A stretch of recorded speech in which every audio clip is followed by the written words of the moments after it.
আজকে চলে এসেছি একটা শপে। তো অনেকদিন ধরে ইচ্ছে ছিল ফ্রাই প্যান সেট কিনবো, আর কিনবো করতে করতে কিনাই হয়নি।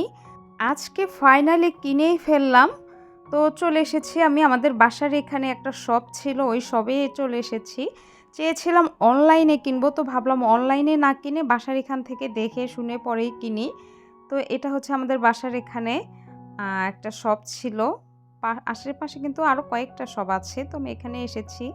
তো আমি রান্না করার এই যে তেল রাখার জন্য একটা তেলের ঝাড় নিয়ে নিলাম। আর হচ্ছে দেখছি আর কি কিনা যায়।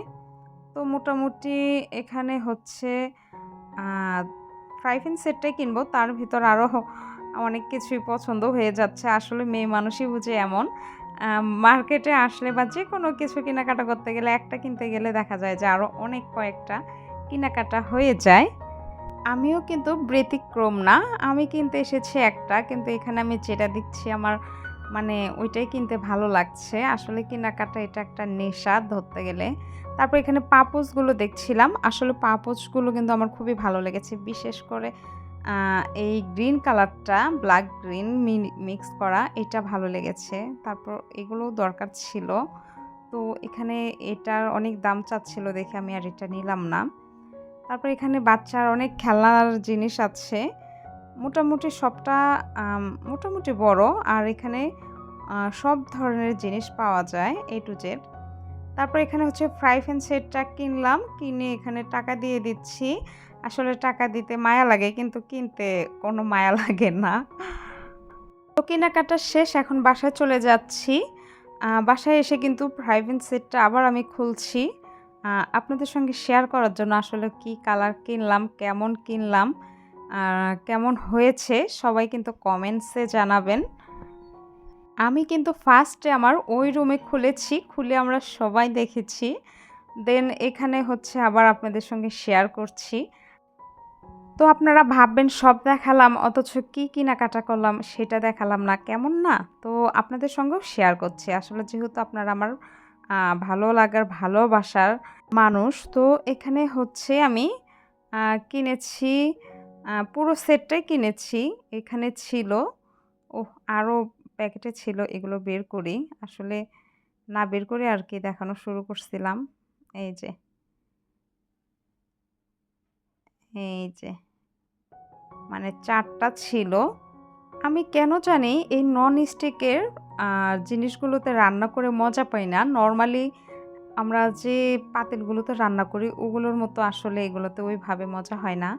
কারণ এগুলোতে নাড়া দিতে গেলে ভেজাল, তারপর মাজতে গেলে ভেজাল, নরম দিয়ে মাজা অনেক সময় ভুলে দেখা যায় যে ধারালো মাজনি দিয়ে মাজা পড়ে যায়, নষ্ট হয়ে যায়। তো আমি এগুলোই কেনাকাটা করছি। আসলে অনেক দাম ছিল, আদার্স যে জিনিসগুলো ছিল। তো এটা যেটা কিনতে গেছি ওইটাই কিনেছি, আর এক্সট্রা শুধু তেলের ঝাড়টা কিনেছি। এই হচ্ছে এখানে হচ্ছে ২৪ সিএমের হচ্ছে যে এটা এখানে হচ্ছে ১ কেজি পোলার চাল অবশ্যই রান্না করা যাবে। এই যে মোটামুটি বড়, আর কালারটা আমার চয়েস হয়নি। তো অন্য কোনো কালার ছিল না, দোকানদার এই কালারটাই বলছে আপু অনেক ভালো হবে কালারটা। তো এই কালারটা নিয়ে আসলাম। এটা হচ্ছে অ্যাশ কালার, হ্যাঁ।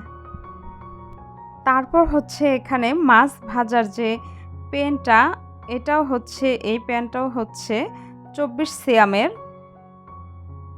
এই ২ টার ঢাকনা একটা। মানে এটাতে রান্না করলে ঢেকে দেওয়া যাবে, এটাতেও রান্না করলে ঢেকে দেওয়া যাবে। এক ঢাকনা দিয়ে আর কি ইউজ করা যাবে। তারপর এখানে হচ্ছে যে মিল্ক প্যান। তো এই মিল্ক প্যানটা হচ্ছে এটা ২০ সিএমের নাকি, হ্যাঁ সম্ভবত ২০ সিএমের হবে না। না ১৬ সিএমের সম্ভবত। আর এই যে এই তরকারি-মরকারি রান্না করার জন্য এটা হচ্ছে ২০ সিএমের। এই ছিল নন স্টিকের সেট। তো এগুলোই কিনেছি। আপনাদের কাছে কেমন লেগেছে অবশ্যই জানাবেন। আর যদি এর প্রাইসটা আপনারা জানতে চান তাহলে কমেন্ট বক্সে কমেন্ট করে বলবেন যে আপু এই প্রাইসটা কত, তখন আমি বলে দেব। তো একটা সময় খুবই ইচ্ছে ছিল এরকম সেট কিনবো। যাক, বেসিক্যালি আমার সেটটা কেনা হয়েই গেল। আসলে কিনবো করলে কেনা হয় না। তো আজকে না পেরে নিয়েই আসছি। তো আজকের এই ভিডিওটা কেমন লেগেছে অবশ্যই কমেন্ট বক্সে জানাবেন। ভালো লাগলে একটা লাইক, কমেন্ট, শেয়ার করে দিবেন। আর ইউটিউব চ্যানেল থেকে দেখে থাকলে অবশ্যই চ্যানেলটি সাবস্ক্রাইব করে দিবেন। আজকে এই পর্যন্তই। সবাই সুস্থ থাকবেন, ভালো থাকবেন। আল্লাহ হাফেজ।